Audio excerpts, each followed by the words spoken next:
rahangnya berkembangnya kecil, kemudian giginya pergantian. Pada saat pergantian usia 6 tahun ke atas itu giginya susah lepas sendiri, kemudian posisi tumbuhnya itu bertumpuk. Nah, efek-efek seperti itu jangka panjang yang dihasilkan dari tidak mengunyah makanan secara optimal.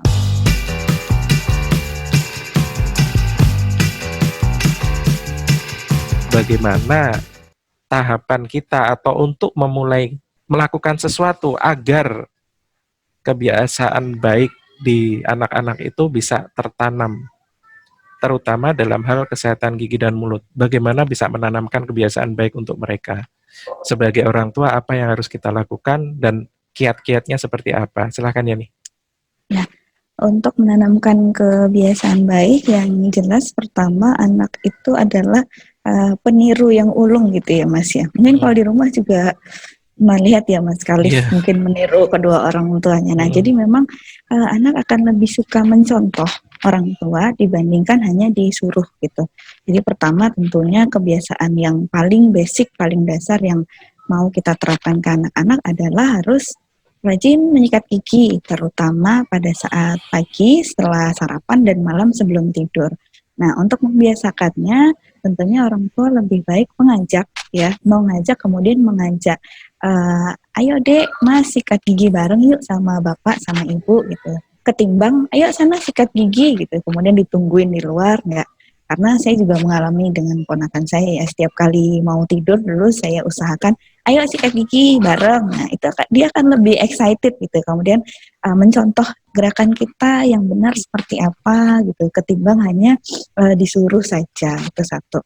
Kemudian yang kedua, kaitannya sama makan makanan yang manis-manis atau mengandung gula yang tinggi. Nah, kebiasaan ngemil atau makan manis ini memang sebaiknya perlu dikurangin ya Mas ya.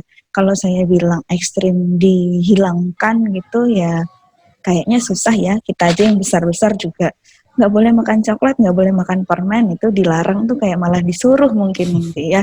Jadi ya itu dikurangi dan waktunya itu ini harus diperhatikan. Artinya seperti ini, makan baik itu makan nasi ataupun makan cemilan itu tidak boleh lebih dari 30 menit dalam mengkonsumsinya gitu ya. Itu alasannya yang pertama karena kalau di atas 10 menit makanan berada di dalam mulut ya, itu si air ludah kita yang seharusnya keasamannya itu bisa netral, itu akan tetap asam Mas. Jadi itu akan memudahkan gigi berlubang. Kemudian yang kedua, secara psikologi itu anak kalau makan 30 menit lewat gitu ya, nggak berhenti-berhenti, itu nantinya dia akan sulit membedakan kenyang dan lapar seperti itu. Jadi memang kalau 30 menit mengulum atau mempertahankan si makanan itu dalam mulutnya ya itu sudah harus dioyak-oyak sama yang tua ya. Ini saya bahasanya bahasa ini banget ya.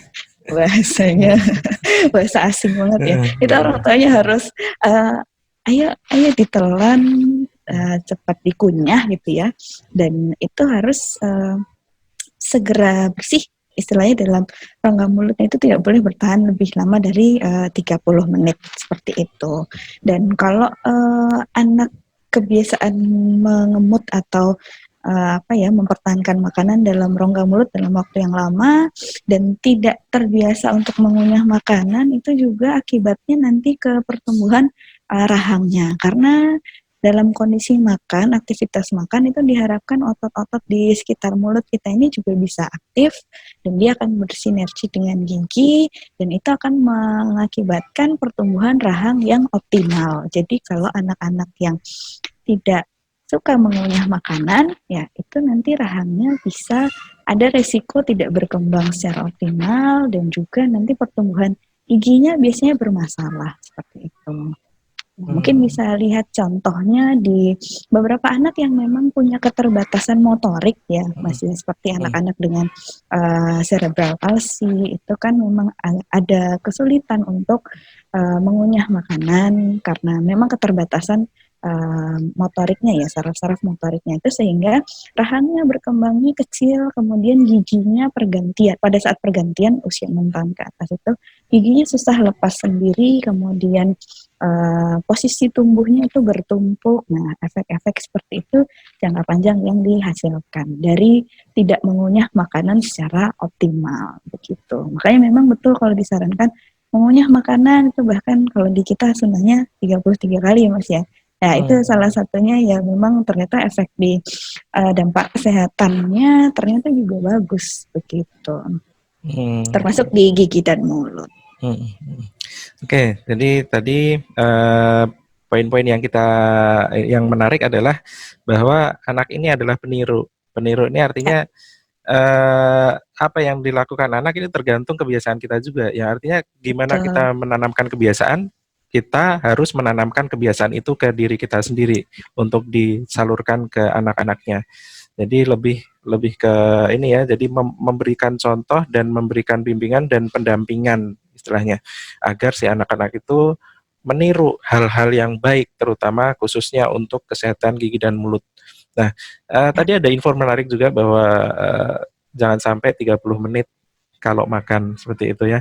Jadi ini juga menjadi satu challenge juga untuk beberapa orang tua atau beberapa anak, karena anak saya sendiri itu kalau udah nonton TV biasanya lupa ngunyah gitu. Ya betul Mas. Ambil termenung gitu ya.